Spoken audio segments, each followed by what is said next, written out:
alors donc pour wax ni problème mu mburu mi aussi loolu je pense que nguur gi war na cee taxaw parce que en fait habitude la te xam nga am na loo xam ne boo ko tàmmee peut-être que une habitude alimentaire neexut a dindi bon moo tax aussi autorités yi war nañu jug ci loolu parce que le président Abdoulaye Wade moom li ma doon wax dafa amoon benn pragmatisme visionnaire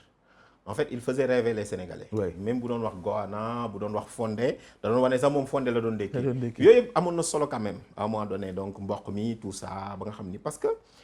habitude alimentaire aussi donc dañ ko évaluer mooy li ñu doon wax c'est-à-dire boo demee dëkk ngay dox di nga ni mais man li may lekk nii est-ce que war naa mën a continuer di ko lekk wala dans 100 ans wala dans 50 ans est-ce que ni ma koy lekk nii mën naa ko lekk nii et cetera bon am nañu ci seen xam-xam gën a màcc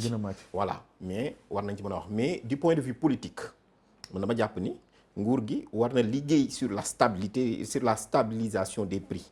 dafa am solo suñu dëkk yi parce que boo xoolee ñun suñu dëkk yi problème yi moom mooy tax ay jafe-jafe di judd parce que xam nga doole gi ci nit ñu bari ba bariwul et puis jamono ji metti na ñu jóge ci Covid boole ci donc ñuy wax relance économique donc nga xam ni jafe-jafe yi bu ci loolu tegoo rek mën na indi donc ay jafe-jafe yi ba nga xam ni côté boobu man li may prôné mooy na nguur gi def effort donc ñu mën a stabiliser delluwaat donc delluwaat ci loolu wala li may wax mooy en fait état du Sénégal war na mën a def ay intervention loolu la ñuy tuddee interventionnisme par pression ou bien interventionnisme par dépression maanaam bu yenn prix yi bëggee yokku état bi mun na taxer yeneen yoo xamante ni bon voilà quoi la plupart du temps dañuy taxer le tabac dañ koy yokk dañuy taxer d'autres yoo xam ni voilà pour maintenant répercuter ko ci loolu pour mën ko stabiliser mais je pense que donc war nañ ko mën a bàyyi xel surtout mburu mi wax nga ko léegi ñu sant Mbuub ak Mbaye ak Touré yi dañ koy soxla ñu ñëw ci coowal suppression indiwaat poste premier ministre dafa am benn élément moom bu ma jàpp ne dafa am solo te ba léegi dégguma ci mu bëgg ñu dugg ci ak yow laataa ñu dem mooy ni diggante biñ ko supprimer bu ko delluwaat war nañ mën a évaluer li ci am baax ca ak la ca amul bon ca gisuma wàllu woowu mu mel ni kon mënu nekk mun ñu ko évaluer. mën nañ ko évaluer assemblée nationale moo deful liggéeyam waaw d'accord dañu am assemblée nationale bu dul def liggéeyam.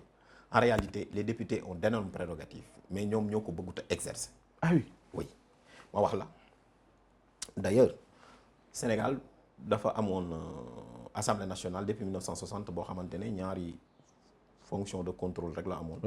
benn bi doon le contrôle information question orale question d'actualité question écrite information la ñuy jox. à assemblée nationale dañuy interpeller les membres du gouvernement ou le gouvernement ou le premier ministre. dañ ko daan interpeller après. boobu dafa ànd akoon beneen contrôle bi ñuy tuddee le contrôle sanction maanaam assemblée nationale bu d'accordul ci gouvernement mën na koo daaneel benn gouvernement rek lañ fi mës a daaneel dans l'histoire du Sénégal muy 62 Mamadou Dia. c'est la même chose aussi comme en France benn gouvernement lañ mës a daaneel moom comme Pompidou en 62 même année donc du Sénégal rek donc voilà loolu beneen bi ci topp maintenant avec le référendum de 2016. bi ñu réviser constitution bi dañu indi beneen type de contrôle. mooy le contrôle évaluation mooy bi ngay wax ni te contrôle évaluation li am solo mooy day ànd ak conséquence mooy le contrôle résultat parce que boo dee def contrôle évaluation da ngay évaluer bilan coût avantage donc poste premier ministre Senghor bi mu jotee ak Mamadou Dia bi mu fi ñëwee 1963 mu ne damay def régime présidentiel mu indi ko de 63 à 70 amuñu premier ministre mais Senghor bi mu koy indiwaat réquisitoire sévère la def boo demee liiral exposé des motifs bi dafa actuel ba tey mi ngi naan waaye man ponce pilatisme laa doon dund maanaam képp ku ñu jox dossier sax nga ni man sama yoon nekku ci demal ci président de la république moom moo fi nekk parce que premier ministre nekku fi amul kuy coordonné mënuma ci dara wala nañ ko xaar mu ñëw te loolu lañ doon wax mu am engorgement ba nga xamante ni président mu ne man sax dama sonn premier ministre il faut mu ñëw mu indi ko def ko Abdou Diouf muy dem ba 1980 muy dem 81 Abdou Diouf ñëw wutu ko étant premier ministre moom toog ñaari at rek 83 mu ne moom it da koy supprimer day wut légitimité supprimer ko ba 91 mu ne man dama sonn parce que liggéey bi dafa bëri xam nga avec 91 li ci topp tuuti donc ñu teg ci dévaluation bëriwul woon donc problème yi commencé donc mu am ay jafe-jafe climat social bi donc tout ça ñu génnoon ci élection aussi 88 dëkk bi jafe woon lool ci moom président Abdou Diouf indi premier ministre après président Abdoulaye Wade bu mu ñëwee musu ko supprimer moom la preuve moo tax président Abdoulaye Wade fu mu mënoon am jafe-jafe wala dara rek day changer moom gouvernement indi le premier ministre alors le président Macky Sall moom mu ñëw ne da koy supprimer bi mu koy supprimer sax sénégalais yi yëguñu ko man toogoon naa sax gis noonu nga ne leen bu ko defee aussi prédécesseur mi defoon nañ ko da koy indiwaat parce que dama ne woon sax c'est une réforme dangereuse parce que su amee jafe-jafe soo dindee premier ministre boo jàkkaarloo réew mi boo deful ndànk poussé à l'extrême da ngay démissionner xawoon nañ koo dund sax. donc mois de mars yi mois de mars ni mu méttee woon. dama lay jox exemple avant bi ministre de l'intérieur génnee wax mbir mi doyul. bu ñu amoon premier ministre day génn. avant président ñu koy fekk muy mujjee wax ma jox la exemple bërki démb bi mu amee grève transporteurs yi. ñaata ministre a dem pour négocier 4 xaw ma. kan moo jiite ministre ya amul kenn kuy organiser kenn du sa chef donc voilà dans l'organigramme gouvernemental. alors que premier ministre dafa am gëdd ci kanamu assemblée nationale parce que moom laa la wax. foofu assemblée nationale moo koy investir de sa confiance moo koy contrôler moo koy sanctionner.